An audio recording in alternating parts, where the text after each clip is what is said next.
Hello, good morning, dear students. And this is Professor S.B Bhendigeri, Department of Economics, taking online classes for PUC second year commerce students. Dear students, in the last class, we have discussed about effect of an autonomous change in aggregate demand on income and output with the help of a diagram. In today's online lecture, let us have a look on the another important topic in the same unit, that is supply side of macroeconomic equilibrium. Dear students, it's very interesting. Try to understand systematically. Supply side of macroeconomic equilibrium we have to find out.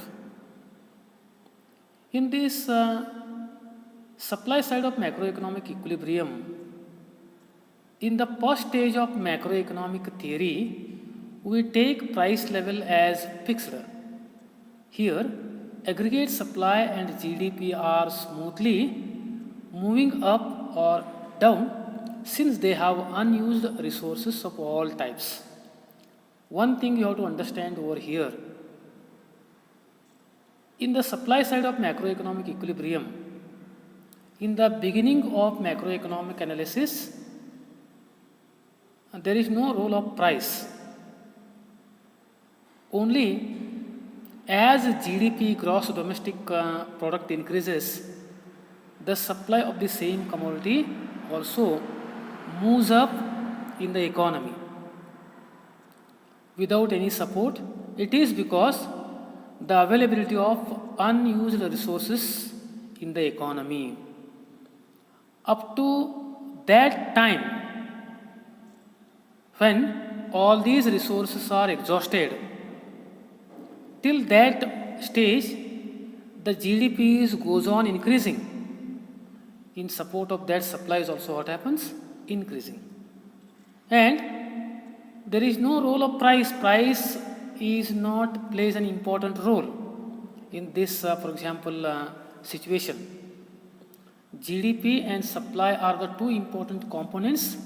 These two are simultaneously increasing, but GDP is independent and the supply is dependent variable for that. For example, whatever amount of GDP is there, so out of that there is a possibility of increase in the supply of that particular product in the economy.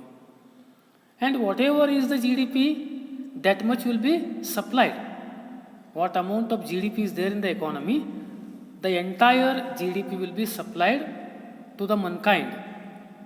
And price has no role to play. Here there is no question of price. Moreover, price is very much important to determine the amount of supply. But in the beginning stage of macroeconomics, there is no question of price. So GDP itself, it is determined the amount of supply in the economy. Okay. And this kind of supply situation is shown as 45-degree angle supply curve. When the supply curve is depending upon GDP,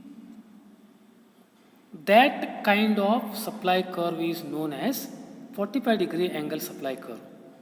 Okay, so it goes on increasing as, for example, GDP increases. At this, both demand and supply has the same horizontal and vertical coordinations. Okay, at this point, both demand and supply has the same horizontal and vertical coordinations in the sense as supply varies. In support of that, there is a possibility of changes in the demand for the same commodity.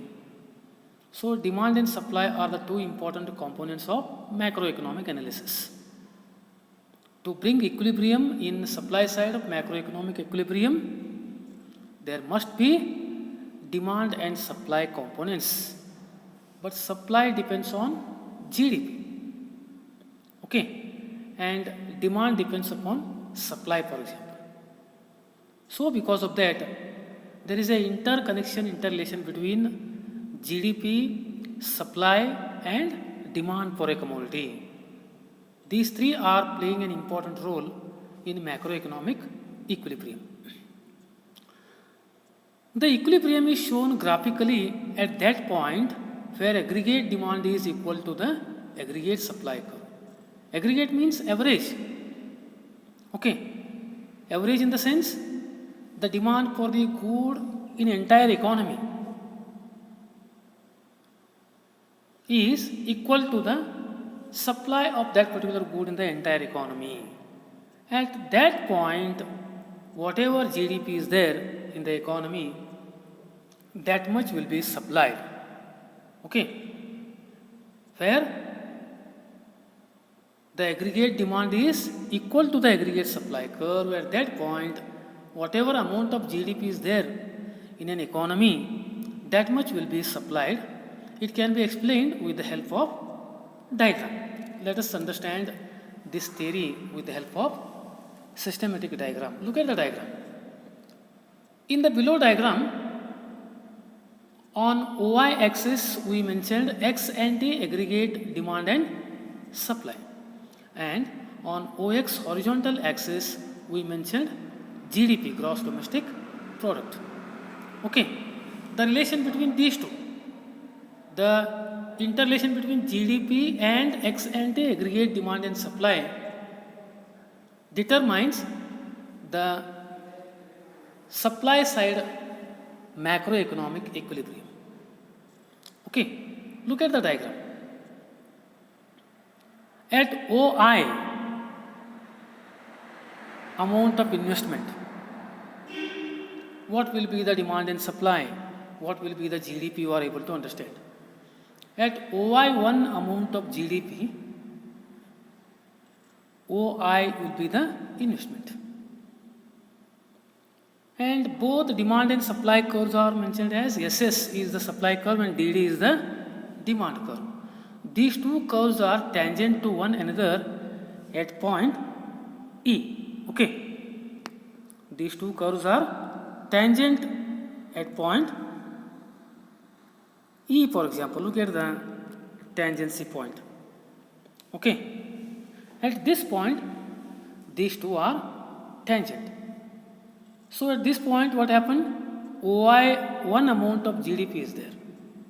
At OI1 amount of GDP, Y1M will be the, for example, investment. Okay, Y1M will be the investment, and Y1E will be the amount of, for example, GDP. Okay. So here what happens at point E, both demand and supply curves are tangent to one another. That equilibrium point is called as supply side of macroeconomic equilibrium, where aggregate demand is equal to the supply curve. There is no question of price over here. As GDP increasing from Y1 to Y2, Y3, Y4, there is a change in the shift in the equilibrium point from E to E1, E2, E3 like that. Okay, so equilibrium points goes on changes as the amount of GDP varies, for example. Okay, I hope you understood, my dear students. Here, ex ante aggregate demand is equal to autonomous investment plus autonomous consumption plus consumer income. Autonomous investment in the sense the investment which is not depends upon the income, and autonomous consumption in the sense it is also not depending upon the income. These two are independently goes on increasing. The total sum of these two plus consumption income is nothing but aggregate demand. Okay, the total amount of money with the consumers. Based on that, they are going to demand for goods in the market. Okay, and ex ante aggregate supply is equal to Y, for example. Y in the sense that is GDP itself. Okay, I hope you understood. So both demand and supply curves are shown in the 45-degree angle curve, where those two curves are tangent to one another. That is the equilibrium point of supply side of macroeconomic equilibrium. I hope you understood. It is most important question in 4 marks or else 6 marks in the examination. the beginning write-up and plus diagram is very important to make very clear of this particular question. Okay. Now coming to the next topic. That is one more important small, for example, topic is there, that is multiplier mechanism. It is very interesting. The multiplier mechanism will be understanding with the help of this write-up what I have shown on the slide over here. The production of final goods employs factors of production like land, labor, capital and organization. So the process of production is always depends upon these important 4 factors of production. As we know, these are the basic fundamental factors required to produce any kind of final goods and services. In the absence of indirect tax and subsidies, the total value of final goods output is distributed among different factors as rewards, like rent for land, wages for laborers, interest for capital and profit for entrepreneur. Okay, when we are going to produce final goods, excluding indirect tax and subsidies, the total value of all final goods output is distributed. The value of output in the sense, the amount of expenditure which is, for example, taken place, which is spent to produce that final good, is distributed among different, for example, factors. Whatever amount of expenditure is distributed to different factors of production, that is the reward for all those factors. So land earns rent over here, and labor earns wages, capital earns interest, and organizer or else entrepreneur earns profit. Okay. Thus, the sum total of aggregate factor payments is equal to the national income. I hope you understood what is the national income. The total sum of these rewards, like rent, wages, interest and profit, when you are adding all these rewards, that is known as national income. Okay. If the value of the extra output is distributed among various factors as factor payments, hence the income of the economy goes up and consumption expenditure also increase due to increase in the aggregate demand. This is the central idea of this particular topic. If the value of the extra output is distributed, if an additional unit of final good is produced in the economy, for that we have to spend additional amount of expenditure. It is expenditure from producer side, it is the reward from, for example, factor side, worker side, for example. Whatever additional amount of output is produced, for that they have to spend additional amount of expenditure. That additional amount of expenditure increase the income of, for example, 4 different factors. So here what happens, again land earns rent, for example, okay, and labor earns wages, capital earns additional interest, and organizer earns additional profit. So as output goes on increases, the income of these 4 classes what happens increases, and due to increasing the income of these 4 factors, the supply of money in the hands of consumers automatically increases. When the supply of money in the hands of you and me or else consumers increases, it increases in the aggregate demand. Okay. Money multiplier mechanism in sense, at one stage we used to pay 2 rupees for a particular product. After having additional amount of money in our hand for the same product, In the second stage, we are ready to pay 4 rupees, 6 rupees, 8 rupees like that. Product is same, but the price of that product, what happens? Multiplying itself. It is because of what? It is because of increase in the output in the economy.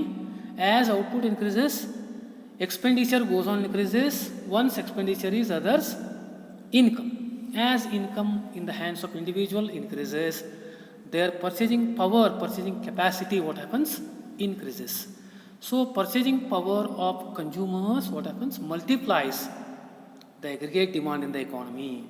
Okay, as income of an individual goes up, there is an excess demand in the market due to income multiplier. So here, due to increase in the final goods, income is multiplying.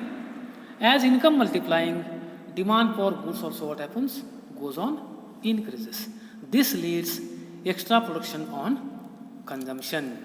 So this is what multiplier mechanism. I hope you understood, my dear students. With this, we shall stop today's discussion. Remaining part, let us discuss in the next class. Okay. Thank you very much.